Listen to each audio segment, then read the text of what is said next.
Lecture में chemical kinetics का दूसरा पार्ट देखने जा रहे हैं, जिसमें हम देखने आएंगे order of reaction and molecularity of the reaction किस तरह से रहती है, ऑर्डर ऑफ रिएक्शन किस तरह से अमल करता है और मॉलिक्यूलरिटी ऑफ द रिएक्शन किस तरह से अमल करती है। देखिए यहाँ पे सबसे पहले जो है ऑर्डर ऑफ रिएक्शन क्या रहता है, अमल का दर्जा जिसको कहते हैं हम, या अमल का दर्जा किसे कहते हैं।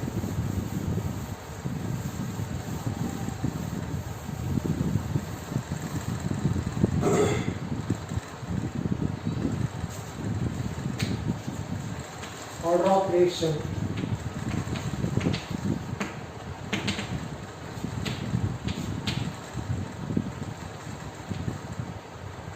अमल का दर्जा किस तरह से रहेगा। बहुत सारे अमल जो है हम देखते हैं जनरली कि कोई ऑर्डर फर्स्ट ऑर्डर रहता है, कोई सेकंड ऑर्डर रिएक्शन रहता है, कोई थर्ड ऑर्डर रिएक्शन रहता है। रेयर केस में थर्ड और फोर्थ ऑर्डर मिलते हैं। जनरली जो है फर्स्ट ऑर्डर सेकंड ऑर्डर रहते हैं और जीरो ऑर्डर भी रहता है। सर्टन रिएक्शन जो है जीरो ऑर्डर में रहते हैं। जीरो ऑर्डर उसको कहते हैं हम कि जिसमें अमल की शरह जो रहती है उसका इर्तिकाज जो रहता है आमिल अशय के इर्तिकाज पर वो इंडिपेंडेंट रहता है, गैर मुनसिब रहता है कि आमिल अशय कितना भी ले लो उससे कोई फर्क नहीं पड़ता, वहाँ पर जो है अमल की शरह उसको मुनसिब नहीं करती। तो ऐसे रिएक्शन को हम जीरो ऑर्डर रिएक्शन कहते हैं। यहाँ पर हम देखेंगे कि ऑर्डर ऑफ रिएक्शन का किस तरह से फॉलो होती है, किस तरह से मालूम करते हैं।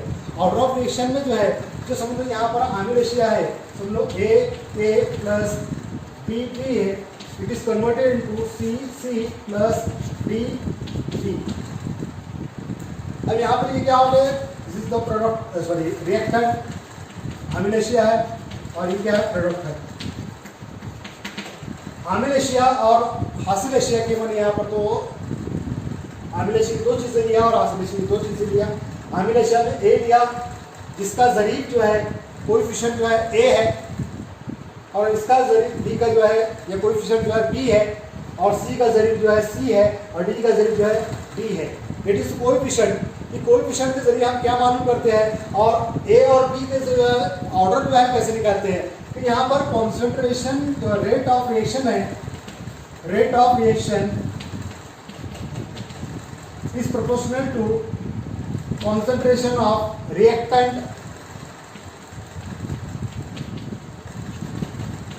As well as concentration of product. वहां पर जो है हम उसको लेते हैं। यहाँ पर रिएक्टेंट में क्या है, A है, समझ लो ना। यहाँ पर रिएक्टेंट में A और रिएक्टेंट में क्या है, P है। यहाँ पर A और P के जो इर्तिकाज है इनकी कुव्वतें, यहाँ पे कुव्वत हम लेंगे X और इसी कुव्वत लेंगे Y। यहाँ पर X प्लस Y जो है it is called order of reaction. Order of reaction किसको कहेंगे हम, आमिल अशय के इर्तिकाज की कुव्वत के मजमे को, आमिल अशय के इर्तिकाज की कुव्वतों के मजमे को क्या कहते हैं, ऑर्डर ऑफ रिएक्शन कहते हैं। आमिल अशय में जितनी चीजें रहेगी उनके इर्तिकाज की जो कुव्वत है उस कुव्वत की मजमुआ, the sum of all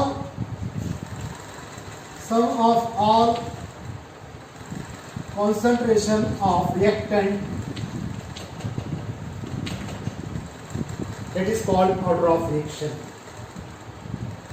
order of reaction किसे कहते हैं हम, जो इर्तिकाज की कुव्वतें हैं। इर्तिकाज की कुव्वतें कौन सी है, इसकी कुछ कुव्वत नजर नहीं आ रही, इसकी कर लिए फर्स्ट करें x, इसी कुव्वत B की हमने लिए वहां पर y ली, तो x जमा y जो है ये जो कुव्वत यहाँ पर जो x जमा y जो बता रही है, x जमा y जो है ये कुव्वत हमको क्या बता रही है, ये वो ऑर्डर ऑफ रिएक्शन है। ये फर्स्ट ऑर्डर है कि सेकंड ऑर्डर है कि थर्ड ऑर्डर है, ये हम कैसे मालूम करते हैं, the sum of all concentration of the reactant to the product, sorry reactant जो है उसकी इर्तिकाज की कुव्वतों के मजमू को हम क्या कहते हैं, ऑर्डर ऑफ रिएक्शन कहते हैं। तो ऑर्डर ऑफ रिएक्शन जो डिफाइन कैसे होता है कि हम जो है यहाँ आमिल अशय के इर्तिकाज की कुव्वतों क्या लेते हैं, मजमा लेते हैं, और आमिल अशय के इर्तिकाज का कुव्वतों का मजमा क्या कहलाता है, ऑर्डर ऑफ रिएक्शन कहलाता है। तो जनरली हमने जो है SN1 रिएक्शन मैकेनिज्म देखे हुए हैं। SN1 रिएक्शन के अंदर जो है टर्शरी ब्यूटिल ब्रोमाइड लिए थे, that is CH3 by 3CBr, इसका इर्तिकाज था। पूरा अमल की शरह जो है इसके इर्तिकाज पर मुनसिब थी, क्योंकि दो चीजें थी वहां पर, टर्शरी ब्यूटिल ब्रोमाइड और असास सोडियम हाइड्रोक्साइड या पोटेशियम हाइड्रोक्साइड, लेकिन पूरा अमल की शरह काय पर मुनसिब थी, टर्शरी ब्यूटिल ब्रोमाइड के इर्तिकाज पर मुनसिब करती, एक ही चीज के इर्तिकाज पर मुनसिब थी। तो टर्जरी ब्यूटिल ब्रोमाइड के अर्धकाश में मुनस्सर थी एक ही चीज पर, इसलिए हमने क्या कहते हैं, फर्स्ट ऑर्डर रिएक्शन कहते हैं। इसे कौन सी रिएक्शन कहते हैं हमने, यूनिमोलिकुलर सिंगल, वहां पर जो है उसका ऑर्डर कितना था, फर्स्ट ऑर्डर रिएक्शन था। वही अगर जब हमने SN2 रिएक्शन देखे थे तो वहां पर जो है अमील एशिया दो चीजों पर मुनस्सर करती है, मिथिल ब्रोमाइड और वहां पर जो असास है उस असास के इर्तिकास पर। तो असास और मिथिल ब्रोमाइड के दो चीजों के, इसकी कुव्वत एक, इसकी कुव्वत एक, यानी एक जमा एक यानी कितनी होगी, तो इसको क्या कहा था हमने, सेकंड ऑर्डर। इसको कौन सा रिएक्शन कहते हैं, सेकंड ऑर्डर। इसको कौन सा कहते हैं, फर्स्ट ऑर्डर। इसमें सिर्फ एक ही चीज पर अमल मुनस्सर हो उसको हम फर्स्ट ऑर्डर रिएक्शन कहते हैं। That is rate of reaction. Rate of reaction जो है कहाँ पे मुनस्सर था, सिर्फ टर्शरी ब्यूटिल ब्रोमाइड पर, कहाँ में, SN1 रिएक्शन में। तो हम उसको कौन सा अमल कहते हैं, फर्स्ट ऑर्डर कहते हैं। एक ही शय के इर्तिकास पे अमल की शरह मुनस्सर थी, इसलिए फर्स्ट ऑर्डर रिएक्शन था। लेकिन SN2 रिएक्शन जो है, SN2 में अमल की शरह दो चीजों पे मुनस्सर है, मिथिल ब्रोमाइड के इर्तिकास पर और न्यूक्लियोफाइल के इर्तिकास पर। तो इन दोनों के इर्तिकास की कुव्वतों का मजमा एक जमा कितना हो गया, 2 हो गया, यानी इसको कौन सा कहेंगे हम, second order reaction. SN2 reaction को कौन सा ऑर्डर कहेंगे, सेकंड ऑर्डर रिएक्शन कहेंगे। यहाँ पर जो है फर्स्ट ऑर्डर रिएक्शन हमको समझ में आया, सेकंड ऑर्डर रिएक्शन समझ में आ गया। अब समझ में थर्ड ऑर्डर रिएक्शन लेना है हमको, तो थर्ड ऑर्डर रिएक्शन के लिए यहाँ पर मैं एग्जाम्पल देता हूँ।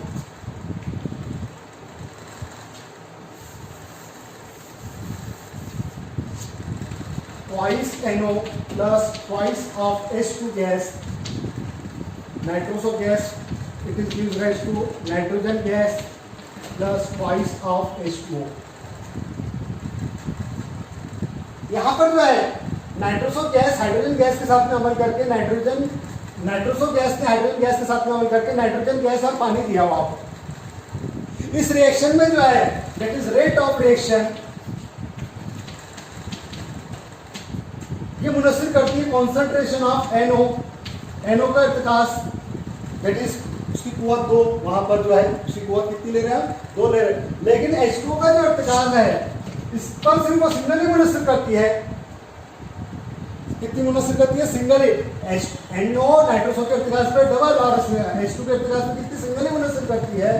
तो यहाँ पर हम जो रेट ऑफ रिएक्शन देंगे, ये रेट ऑफ रिएक्शन जो है कितना है, इसका रेट ऑफ रिएक्शन या ऑर्डर ऑफ रिएक्शन जो हम डिफाइन करेंगे, that is order of reaction for this nitroso plus hydrogen gas कितना आएगा, इसी कुव्वत 2 और इसी कुव्वत 1 यानी कितनी होगी, थर्ड। इसको कौन सा कहेंगे, थर्ड ऑर्डर रिएक्शन कहेंगे। दैट इज रेयर केस, बहुत कम होता है थर्ड ऑर्डर रिएक्शन का हासिल होना। जनरली रिएक्शन टाइम में तो होते हैं फर्स्ट ऑर्डर और सेकंड ऑर्डर में। ये रेयर एग्जांपल मैंने बताया कि नाइट्रोसो गैस हाइड्रोजन गैस के साथ जब अमल करता है तो नाइट्रोसो जो है रहता है इसकी और शरह जो रहती है, इसकी जो मिकदार रहती है उसका इर्तिकास की कितनी रहती है, कुव्वत 2 रहती है। लेकिन हाइड्रोजन की इर्तिकास की कुव्वत कितनी रहती है, सिंगल रहती है। तो यहाँ पर इर्तिकास की कुव्वतों के मजमू क्या कहते हैं हम, ऑर्डर ऑफ रिएक्शन कहते हैं। तो कौन सा ऑर्डर हो गया, थर्ड ऑर्डर रिएक्शन हो गया। It behave as third order reaction, ये एग्जांपल। लेकिन रेयर केस में थर्ड ऑर्डर रिएक्शन होते हैं, जनरली कौन से होते हैं, फर्स्ट ऑर्डर रिएक्शन और second order reaction follow up होते हैं। तो हम जो है ऑर्डर ऑफ रिएक्शन देखेंगे। अब यहाँ पर जो मॉलिक्यूलरिटी हमको देखना है, मॉलिक्यूलरिटी किसे कहते हैं, यहीं से यार एग्जांपल जो है, जैसे मैंने एग्जांपल दिया था आपको यहाँ पर,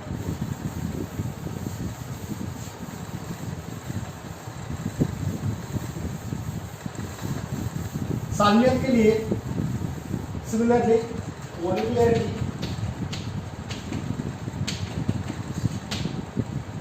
मॉलिक्यूलरिटी साल्मियत, अमल की साल्मियत कैसे डिफाइन करते हैं, मालूम करते हैं। मॉलिक्यूलरिटी ऑफ द रिएक्शन, अमल की साल्मियत किस तरह से निकलती है। यहाँ पर जो है A का जरिए A लिए, B का जरिए B लिए, ये कन्वर्ट हो रहा C में और D में तब्दील हो रहा है। यहाँ पर जो है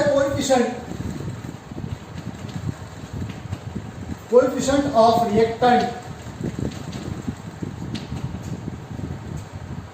इसका अगर जो हम सम लेते हैं तो वो सम जो है कहलाता है मॉलिक्यूलरिटी। मफहूम क्या हो रहा है इसका कहने का, कोएफिशिएंट यानी ज़रीब, आमिल एशिया के जो ज़रीब हैं उन ज़रीब का अगर जो मजमूआ लेते हैं तो वो साल्मियत कहलाती है। यहाँ पे ज़रीब कौन सा है, ए का कैपिटल, ए का ज़रीब है स्मॉल ए, और कैपिटल बी का जरीब कितना है, स्मॉल पी। यहाँ पर ए जमा बी जो है क्या कहलाएगी, मॉलिक्यूलरिटी ऑफ रिएक्शन, इसे क्या कहेंगे हम, साल्मियत कहेंगे। इसे क्या कहेंगे यहाँ पर हम, साल्मियत कहेंगे। जैसे यहाँ पर जो है nitrogen gas plus thrice of H2 gives rise to NH3 twice। In nitrogen gas ने हाइड्रोजन गैस के साथ में अमल किया और क्या दिया, अमोनियक गैस दिया, लेकिन इसकी मॉलिक्यूलरिटी निकालना है हमको। तो इसका जो जरीब है नाइट्रोजन गैस का कितना है, सिंगल है, 1 है, और हाइड्रोजन गैस का कितना है, 3 है। तो 1 + 3 कितना होगा, 4। दैट इज मॉलिक्यूलरिटी कितनी होगी इसकी, इस अमल की मॉलिक्यूलरिटी कितनी होगी, 4। यानी साल्मियत कितनी है इसकी, 4।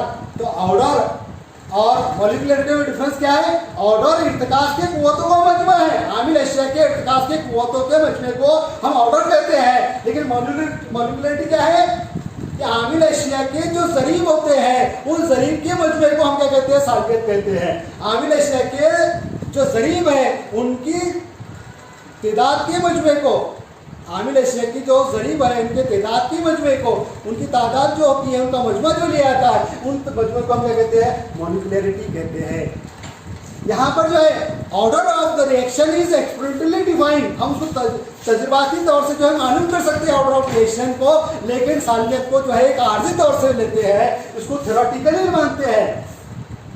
ऑर्डर ऑफ रिएक्शन को हम कैसे मालूम करते हैं, that is difference between order of reaction and molecularity of the reaction, हमको डिफाइन करना है। तो हम कैसे डिफाइन करें, सबसे पहले देखा क्या, मॉलिक्यूलरिटी यानी क्या है कि हम जो है आमिल अशिया के जो जरीब होते हैं उसके मजमू क्या कहते हैं, हम साल्मियत कहते हैं। कोई भी रिएक्शन ले लो आप, यानी यहाँ पर अगर हम कह रहे हैं कि जो यहाँ पर चीजें ये ली जा रही है, जैसे मैंने लिया nitrogen gas plus hydrogen gas, तो हाइड्रोजन गैस कितने है, 3 है, और नाइट्रोजन गैस कितना है, सिंगल है। तो इसका यहाँ पर कोएफिशिएंट कितना है, सिंगल, और नाइट्रोजन गैस का कोएफिशिएंट कितना है, 3। तो 1 + 3 ये क्या होगी, इसकी साल्मियत होगी। इसको क्या कहते हैं, मॉलिक्यूलरिटी ऑफ द रिएक्शन कहते हैं। यहाँ पर जो है ऑर्डर ऑफ रिएक्शन क्या है, उसके इर्तिकास की कुव्वतों के मजमे को हम ऑर्डर ऑफ द रिएक्शन कहते हैं, लेकिन साल्मियत क्या है, वहां पर कोएफिशिएंट उसके जरीब जो होते हैं उनके आमिल अशिया के जरीब के मजमे को हम क्या कहते हैं, साल्मियत कहते हैं। दोनों में डिफरेंस है, molecularity and order of reaction. That is molecularity